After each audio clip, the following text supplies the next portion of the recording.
በስመ አብ ወወልድ ወመንፈስ ቅዱስ አሐዱ አምላክ።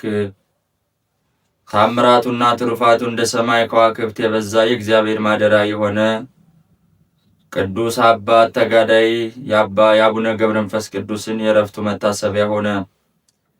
በስመ አብ ወወልድ ወመንፈስ ቅዱስ አሐዱ አምላክ። መጋቢት 5 ቀን በዚች ቀን ታምራቱና ትሩፋቱ እንደ ሰማይ ከዋክብት የበዛ የእግዚአብሔር ማደሪያ የሆነ ቅዱስ አባት ተጋዳይ አባ ገብረ መንፈስ ቅዱስ የዕረፍቱ መታሰቢያ ሆነ። ይህም ቅዱስ አባት በተወለደ ቀን ድንቅ የሆነ ሥራን ሠራ። ተነስቶም ከእናቱ እቅፍ ወርዶ ከጨለማ ወደ ብርሃን ላወጣኸኝ ለአብ ለወልድ ለመንፈስ ቅዱስ ምስጋና ይሁን እያለ ለሥላሴ ሰግዷልና ምስጋና አቅርቧልና።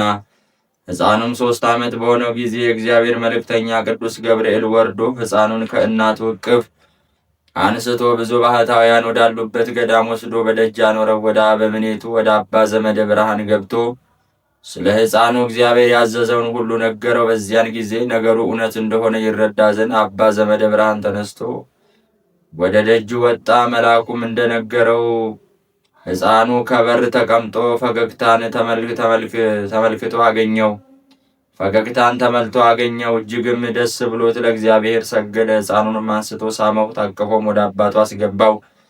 በፍቅር በሥነ ሥርዓት አሳደገው። የዳዊትን መዝሙር፣ ቤተ ክርስቲያን የምትቀበላቸውን መጻሕፍትን ሁሉ ብሉይን ሐዲስን አስተማረው። ከዚህ በኋላ ክህነት ይሰጠው ዘንድ ስሙ አብርሃም ወደሚባል ጳጳስ ወሰደው። ጳጳሱን ባየው ጊዜ ደስ አለው። የድቁና ማዕረግንም ሾመው። እንደ ቀዳሜ ሰማዕት እስጢፋኖስ ጸጋና ሞገስን የተመላ ሆነ። ከጥቂት ቀኖች በኋላ በጌታችን ትእዛዝ ቅስና ተቀበለ። በጾም በጸሎት በስግደት በብዙ ትጋት እየተጋደለ በበረሃ ውስጥ ብቻውን ኖረ። በበረሃም ብዙ ዘመናትን ሲኖር ነፍሱን ነፍሴ ሆይ እወቂ፣ በእግዚአብሔር ፊት ራቁትሽን ትቆሚ ዘንድ እንዳለሽ እንግዲህስ ጽኚ፣ በርቺ፣ ታገሺ ይላት ነበረ። ቆዳው ከአጥንቱ እስኪጣበቅ ያለ መብልና ያለ መጠጥ በእንዲህ ያለ ግብር በገድል ተጠምዶ ኖረ። ከእጽዋት ፍሬዎች ወይም ከእንጨት ስሮች አልተመገበምና ለሥጋውም የሚጠቅም ምንም ምክንያት አልፈለገም። ከብዙ ዘመናት በኋላ ለአባታችን ለገብረ መንፈስ ቅዱስ እግዚአብሔር እንዲህ አለው። ከእንግዲህ በዓለም ካሉ ሰዎች ከካህናት ከመነኮሳት ወይም ከምዕመናን ሕዝባውያን እንዳያውቁ አደርግሃለሁ። እንዳንተ ካሉ በቀር አንተን ራስ ብትፈቅድ እንጂ መላእክት ይጎበኙሃል። የብርሃን ሰረገላ ይሁንልህ። መድረስ ወደምትሻው ሁሉ ብረር። እኔንም ማየት በፈለክ ጊዜ ከአባቴ ከመንፈስ ቅዱስ ጋር በሦስትነት ታየኛለህ። አሁንም ወደ ኢትዮጵያ ምድር ሂድ፣ በዚያም ከደን የምታወጣቸው ነፍሳት አሉ አለው።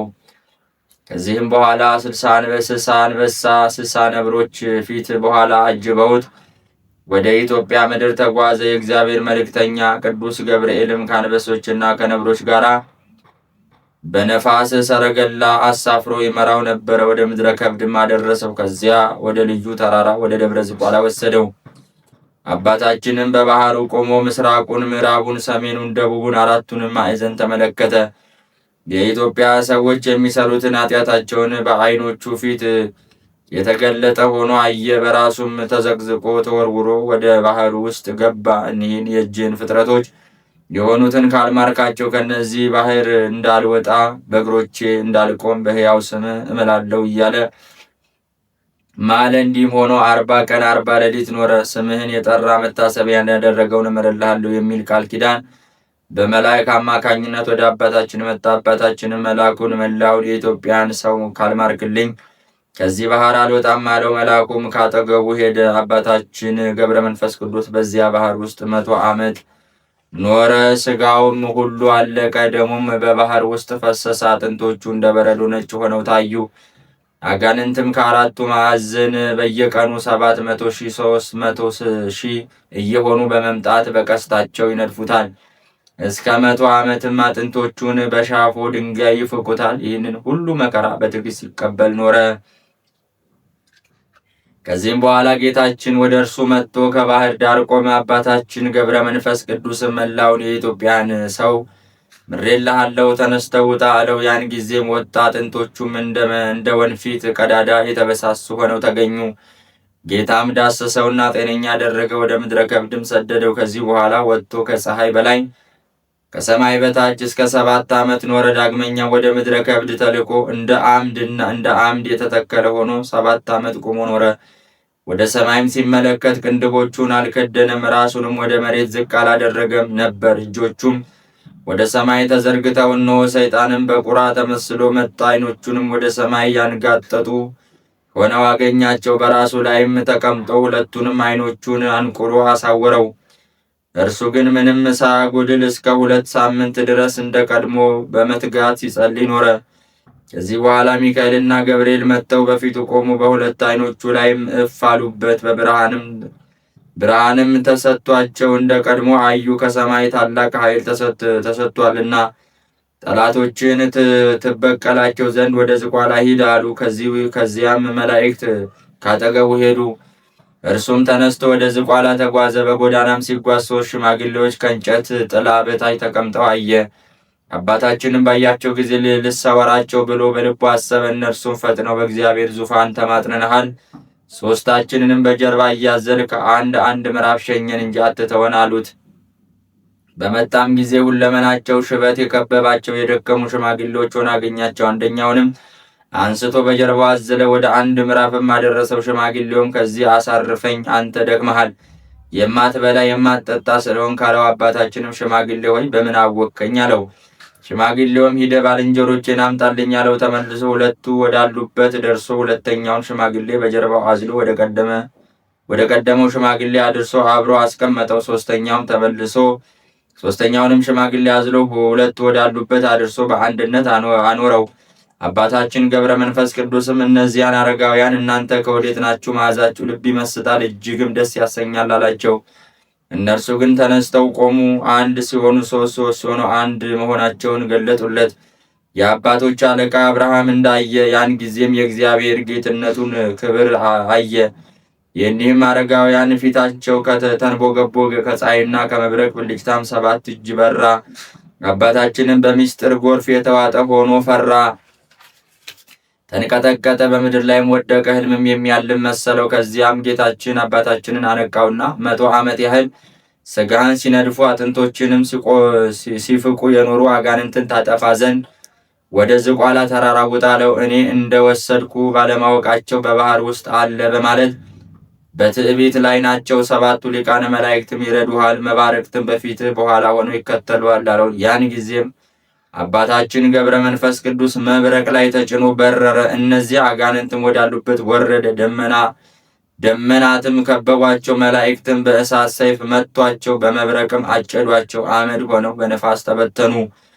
የእነዚህም አጋንንት ቁጥራቸው 700,000 እልፍ ከ1,000 ነበረ። ከዚህ በኋላ ጌታችን ክርስቶስን የካዱ ወዳሉበት ወደ ምዕራብ ሀገር ወሰደው። ነገስታቱና መሳፍንቱ መኳንንቱም በሚወጡበትና በሚገቡበት ጎዳና ላይ አቆመው። ጌታችንም በዚያ ጎዳና ብዙ መከራ ያገኛል፣ ግን በርታ፣ ታገስ ብሎ በዚያ ተወው።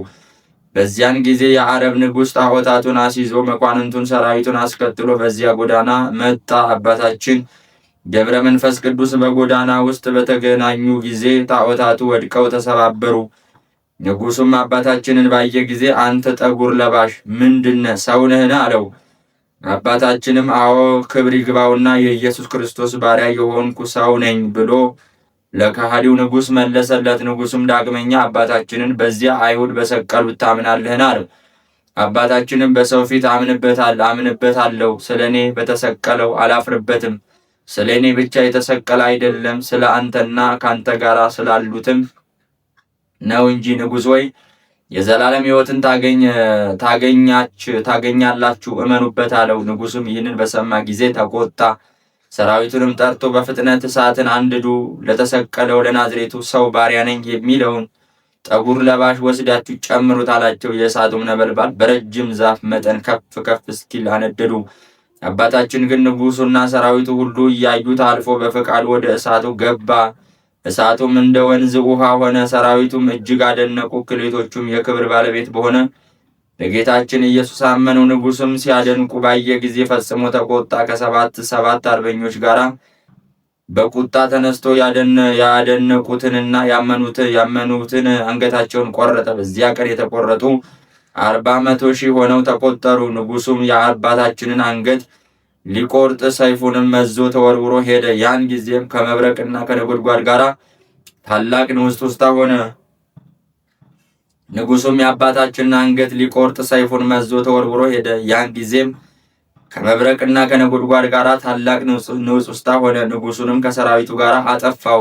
ከከሃዲው ንጉሥ ጋር የሞቱ ቁጥራቸው 4,000 እልፍ ሆነ። ጌታችንም አባታችን ገብረ መንፈስ ቅዱስን ጠላቶችንና የኔንም ጠላቶች አጠፋሁልህ አለው። አባታችን ግን በመብረቅ የሞቱትን ሬሳቸውን ነፍሳቸውንም መላእክተ ጽልመት ወደ ስቃይ ሲወስዷቸው ባየ ጊዜ መድኃኒታችንን እኒህን ስሑታን ማርልኝ፣ ሰው ስሑትና ከዳተኛ ነውና፣ አቤቱ አንተ ግን መሐሪ ይቅር ባይ ታጋሽ ነህ አለው። አባታችን ይህን ሲናገር ጌታችን ተሰወረው። አባታችን ገብረ መንፈስ ቅዱስ ከዚያ ሄደ። ታላቅ ገደልም አገኘ። እግሮቹንም በገመድ አስሮ በገድሉ ውስጥ ተዘግዝቆ ተሰቀለ። ሰይጣንም መጥቶ ያችን ገመድ ቆረጣት፣ ወደ ታችም ተወርውሮ ወረደ። ቅዱስ ሚካኤል ቀድሞ አባታችንን ያዘው። በእግርህ ላቆመ ወይስ በራስህ አለው። በራሴ እቆም ዘንድ ተወኝ አለው። ትቶትም ሄደ። በዚያም በራሱ ቆመ። በጥርሶቹ ድንጋይ ነክሶ እስከ 30 ዓመት ኖረ። አንጀቱና ናላው ሁሉ እየፈሰሰ አልቆ መላ አካሉ እንደ እንጨት ቅርፊት ሆነ። ከ30 ዓመትም በኋላ መድኃኒታችን ኢየሱስ ክርስቶስ አባታችንን ገብረ መንፈስ ቅዱስ እያለ 3 ጊዜ ጠራው። እርሱም እነሆኝ ጌታዬ አለ። ጌታችንም እነዚያን ከሃዲዎች ምሬልሃለሁ፣ ከዚህ ተነሳ አለው።